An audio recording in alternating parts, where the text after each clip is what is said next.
साल जून और सितंबर महीने में होने वाले एशिया कप में भाग लेने से भारत ने मना कर दिया है। एशिया क्रिकेट काउंसिल, जिसकी स्थापना 1983 में हुई थी और पहला टूर्नामेंट 1984 में खेला गया था, तब से लेकर आज तक भारत और पाकिस्तान के बीच कई बार तनाव की स्थिति पैदा हुई, लेकिन भारत की ओर से इतना बड़ा कूटनीतिक फैसला नहीं लिया गया था कि टूर्नामेंट खेलने से ही मना कर दें। बीसीसीआई का यह फैसला उस समय आया है जब भारत और पाकिस्तान के बीच तनाव की स्थिति है। एशिया कप न खेलने का कारण है सीमा पार आतंकवाद।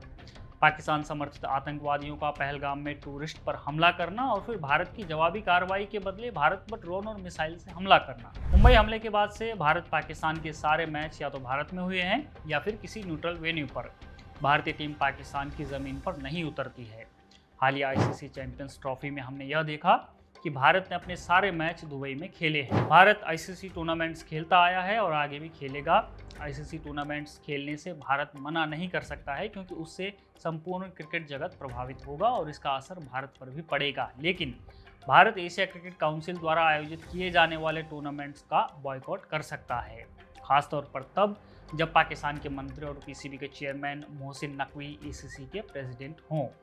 फिलहाल भारत ने एसीसी के प्रेसिडेंट को यह जानकारी दी है कि हम एसीसी के आने वाले women emerging team Asia cup से बाहर हैं और भविष्य में भी एसीसी के टूर्नामेंट में हमारी कोई भागीदारी नहीं रहेगी।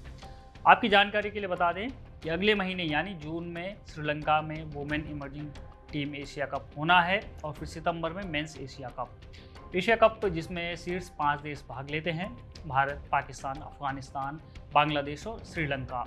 भारत का इस टूर्नामेंट में भागीदार न होना बाकी के 4 देशों के लिए परेशानी का सबब बन सकता है। कैसे, आइए आपको बताते हैं। टूर्नामेंट की वैधता पर सवाल। भारत अगर यह टूर्नामेंट नहीं खेलता है तो सीधा असर एशिया कप की प्रतिष्ठा पर पड़ेगा। पूरी दुनिया में इस समय भारत क्रिकेट का सबसे बड़ा मार्केट है और भारत के न खेलने से ब्रॉडकास्टिंग रेवेन्यू, टिकट बिक्री और स्पॉन्सर्स पर बुरा असर पड़ सकता है। देखिए, भारत और पाकिस्तान के बीच होने वाले मुकाबले से काफ़ी मुनाफा होता है, ये बात सभी जानते हैं। और अगर भारत नहीं खेलेगा तो फिर एशिया कप का आयोजन ब्रॉडकास्टरों के लिए उतना दिलचस्प नहीं होगा। साल 2024 में एशिया कप के अधिकार सोनी पिक्चर्स नेटवर्क्स इंडिया ने अगले 8 वर्षों के लिए 170 मिलियन अमेरिकी डॉलर में हासिल किए हैं। अगर टूर्नामेंट का यह सीरीज नहीं होती है तो फिर इस डील पर भी दोबारा काम करना पड़ेगा।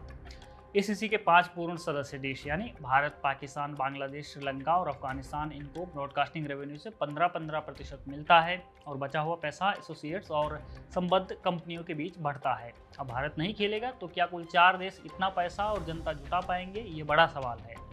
हम इसलिए भी कह रहे हैं क्योंकि पिछला एशिया कप यानी साल 2023 में भारत ने पाकिस्तान जाने से इनकार कर दिया था, जबकि मेजबान देश पाकिस्तान ही था, इस बार की तरह जैसे चैंपियंस ट्रॉफी में था।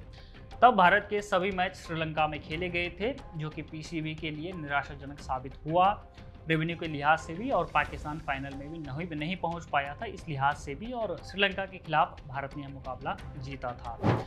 इस बार यह एशिया कप क्या मोड़ लेता है, अब देखना ये दिलचस्प होगा। आपका इस पर क्या कहना है, आप हमें कमेंट बॉक्स में ज़रूर बता सकते हैं। बने रहिए हमारे साथ, देखते रहिए द पैम।